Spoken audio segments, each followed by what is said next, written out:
Hello, I'm Oliver Colling, and this is my 70s TV childhood.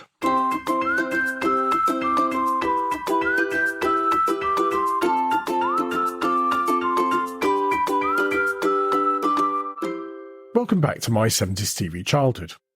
We are a podcast which looks back with affection to 1970s Britain and to what it was like to grow up as a child in that much vilified decade, and also the central part that television played in our and our families' lives back then.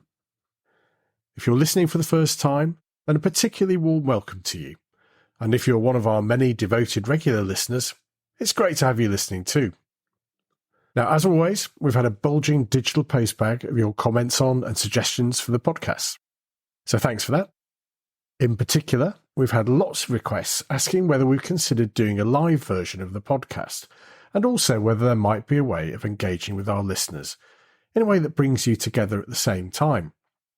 Well, all I can say is that we are considering your requests very carefully, and our production team here at My 70s TV Childhood Towers is looking at how we can make something happen in a way which works for our audience. So watch this space. Some more announcements on this will be coming soon. Oh, and I'd also like to mention once again that we're delighted to have been shortlisted for Best Film and TV Podcast at the 2023 UK Independent Podcast Awards. It's really very exciting, and it's a tribute to all of you, our listeners, for your continuing support. Also, a special mention for one of our regular listeners in Cyprus, who was worried that we had stopped producing new content as she couldn't find any more episodes. Well, thankfully, all that had happened was that she caught up on all of our previous episodes, all 70 odd of them, however many we've got so far, and so now she's bang up to date. It's really moving for me to hear from you about the memories that the podcast brings back, and I'm so pleased that so many of you take the time to let me know. If you do have anything you'd like to share with us, you can get in touch via our blog at www.my70stvchildhood.com, through our various social media accounts, or simply email me, oliver@my70stvchildhood.com.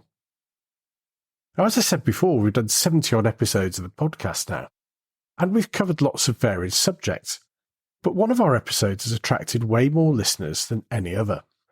And that was our episode from May 2022 on Camberwick Green, Trumpton and Chigley. It's also been one of the episodes on which we've had the most listener feedback.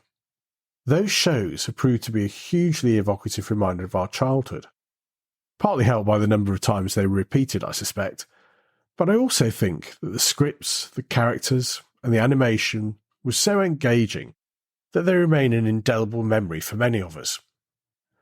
But I think the main reason for their enduring popularity was the quality of narration, and that's why, in this episode, we're going to be taking a broader look at the man responsible.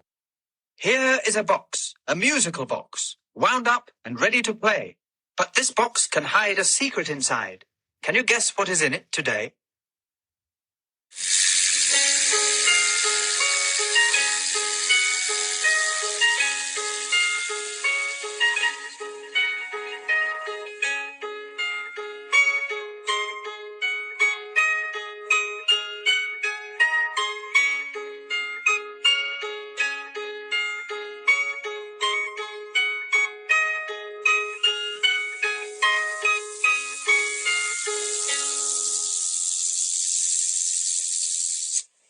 It's not PC McGarry, number 452, or Windy Miller coming out of the musical box today. Instead, this episode is going to be about Brian Cant.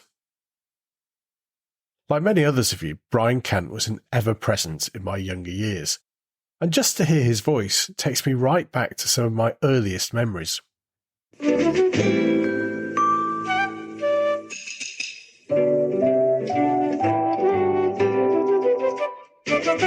Here's a house. Here's a door. Windows 1, 2, 3, 4. Ready to knock? Turn the lock. Play school.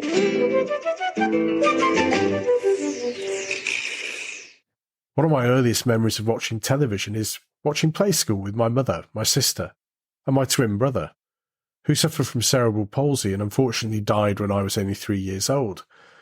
So I don't have that many vivid memories of my brother, but I do remember that the Play School theme used to make him smile and laugh, and I'm sure that helps me to have fond memories of the show too. Brian Cant was one of the regular presenters of Play School, together with a whole range of others, including Chloe Ashcroft, Carol Chell, Johnny Ball, Tony Arthur, Derek Griffiths, and Fluella Benjamin. We've mentioned a few others on previous episodes of the podcast, like Rick Jones, who went on to present Fingerbobs, and who famously said that during his time in the children's department at the BBC, that marijuana was available like cornflakes. And more recently, we mentioned Stuart McGugan, who went from Play School into the jungle in It Ain't Half Hot Mum. Come to think of it, there were lots of other presenters too, people like Fred Harris, who went on to be Chock-a-Bloke in the children's show Chock-a-Block. It really was quite a training ground for future stars. But Brian Cant was the main man for many of us. His voice was kind, respectful, but really grabbed your attention as a 3 or 4-year-old. And for those who don't remember Play School, and I can't believe there are too many of you who don't, it was aimed at preschool children who, given this was the 70s, were generally sat watching with their mothers. The presenters would tell stories, sing songs, and get their young audience to join in by pretending to be an elephant or a tree or whatever game they were playing. All pretty innocent and really good fun for the under 5s. There was also a section where we'd go through the window, which meant we'd have to try and guess which window we were going to go through. Is it the round window? Is it the square window? Or is it the arched window? And when we got over the excitement of which window we were actually going to go through, there would then be an educational film about how boxes were made, or what it's like to go to the seaside, and how you fish out creatures from rock pools, or something like that. And there was also a group of resident toys who were heavily featured in the show. Do you remember them? There was Big Ted, who was obviously in charge, together with his sidekick, the imaginatively named Little Ted. We had Humpty, who was a bit of a character and always game for a laugh, or at least he was in my childish mind and imagination. And we also had Jemima the Ragdoll, and, yes, we had Hamble. Now, Hamble has had a lot of bad press over the years. She was an old-fashioned doll, and was, quite frankly, terrifying. If you need to know where the makers of the Child's Play horror film series got their inspiration, then look no further than Hamble on Play School.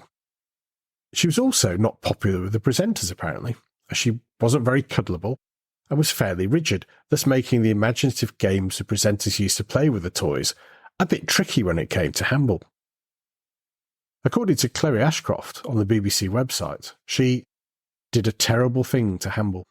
She just would not sit up. So I got a very big knitting needle, a big wooden one, and I stuck it right up her bum, as far as her head. So she was completely rigid, and she was much better after that. Well, Chloe, that's extremely shocking to me. I've never ever imagined that Chloe Ashcroft would ever say a word like bum. More childhood illusions gone.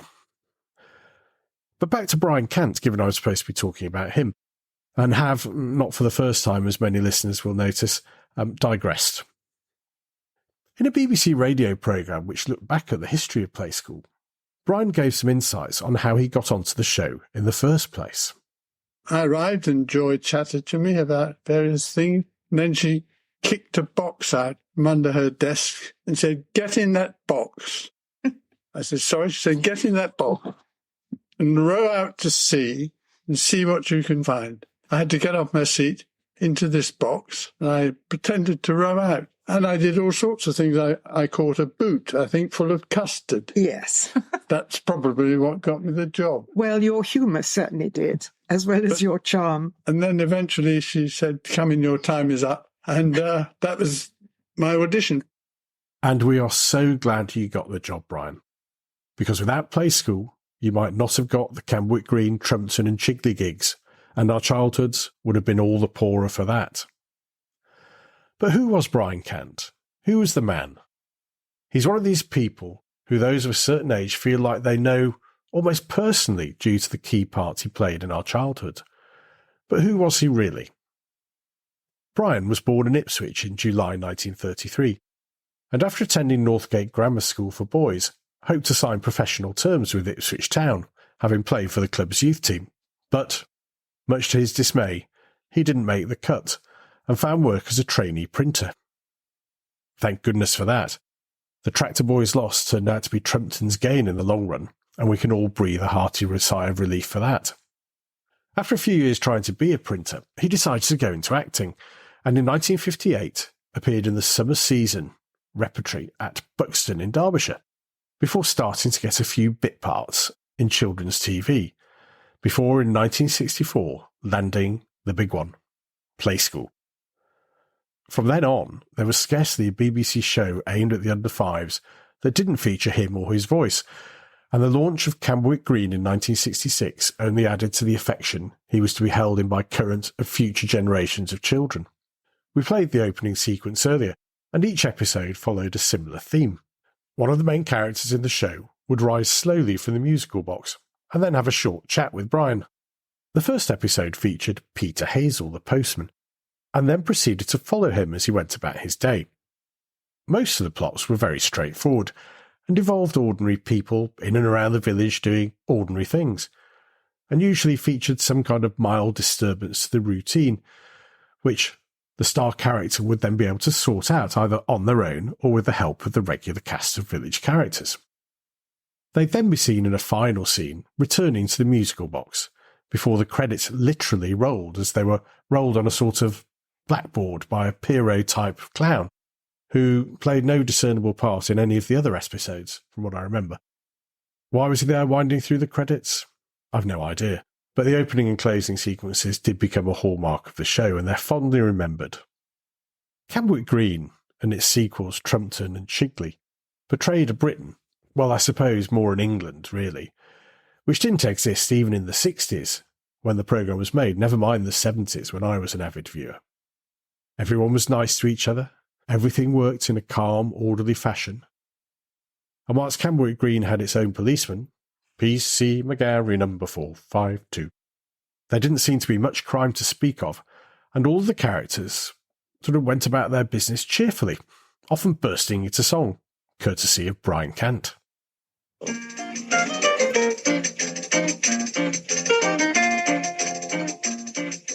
Driving along with the baker's man in a rackety-tackety baker's van. Each loaf and cake the bakers bake will roll and shake as our rounds we make with the baker man in the baker's van, the rackety-tackety baker's van. As we mentioned in our original episode on this, the tunes were not always very imaginative, so the baker's van song was very similar to the song that the soldiers sang.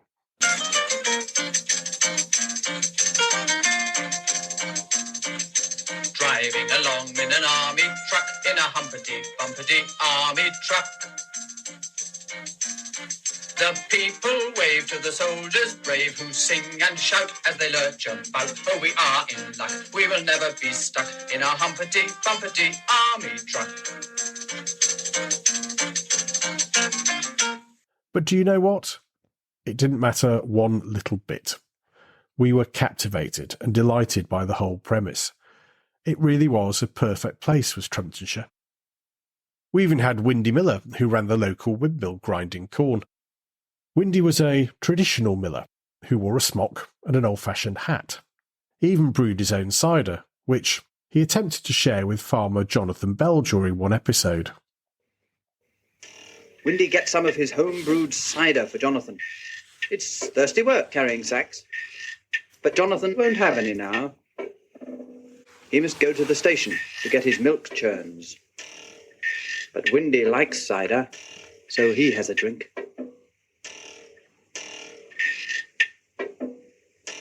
Windy looks at his mill proudly. No one will make him change anything. Cider is very good, but it makes people sleepy. Windy's cider is very strong cider. Windy Miller is suddenly very sleepy.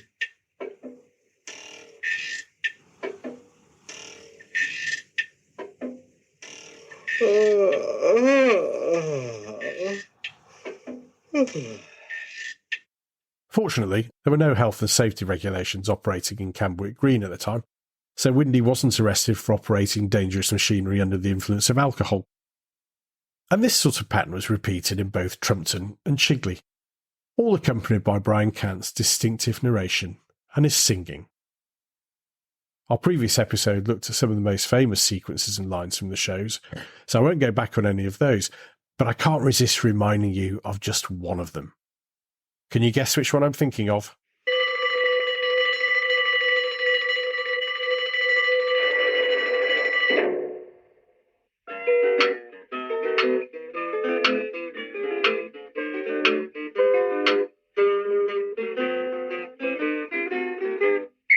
Pew, pew, Barney McGrew, Tuffet, Dibble, Grub.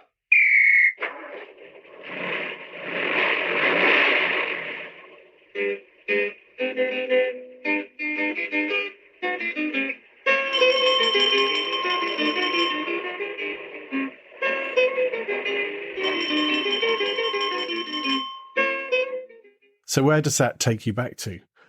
I'm sitting on the floor in front of our Radio Rentals black and white TV set, watching Captain Flack and his firemen go down the Trumpton streets. It's just after lunch, and I'm literally watching with Mother. I'm sure many of you have similar memories.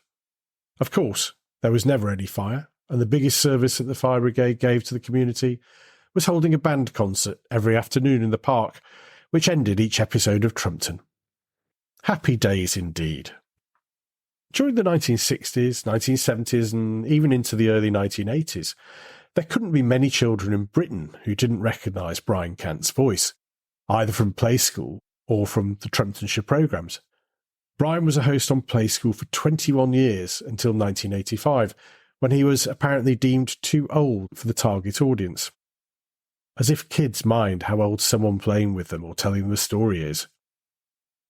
By the 1980s, there must have even been a few parents of small children who had grown up listening to his voice, and Brian Cant always seemed to be absolutely dedicated to his audience. In an interview in 2010, he looked back fondly on the show. He said, "One of the main rules of those Play School days was that we should play to the camera as though we were talking to one child. It could be somebody in a tower block, in a nice semi-detached somewhere, or even in a royal palace. You had to phrase everything so that whoever was watching it, they felt you were talking to them. And you know, I think he genuinely did that every time he was in front of the camera." Aside from Play School, Brian Cant, together with Tony Arthur, was the main presenter of a spin-off show, which I remember screened on Saturday afternoons on BBC Two. It was aimed at older children, and in effect it was a series of sketches and musical numbers. It really doesn't matter if it's raining or it's fine, just as long as you've got time to be away. Play away, way, play away, play away, way, play away, play away. Never mind the weather, get it together. The sun can shine and the rain can fall. Come on, be away, play away, way, play away.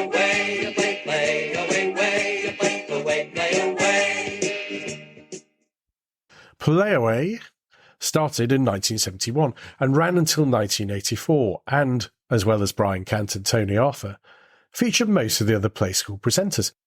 But also, looking back, it featured, quite remarkably, the young Jeremy Irons, Julie Covington, Anita Dobson and Tony Robinson. There was also lots of music featured, and Jonathan Cohen led the band. It was all a bit confusing because Jonathan Cohen basically did every children's TV show on the BBC which featured music, including the rather worthy Music Time show we occasionally watched in our classroom at school. There were also regular appearances from George Chisholm, the jazz trombonist, who did amusing things with his trombone. All right, stop sniggering at the back of the class. All in all, it was, I seem to remember, pretty good fun, and filled a gap on Saturday afternoons for those who didn't want to watch horse racing or wrestling on World of Sport, or rugby league on Grandstand. It's also another one of these shows where very few episodes remain. It seems amazing to us now, but the policy of wiping videotapes and reusing them to save money was widespread in the 70s and 80s, thus depriving us of many classic TV moments.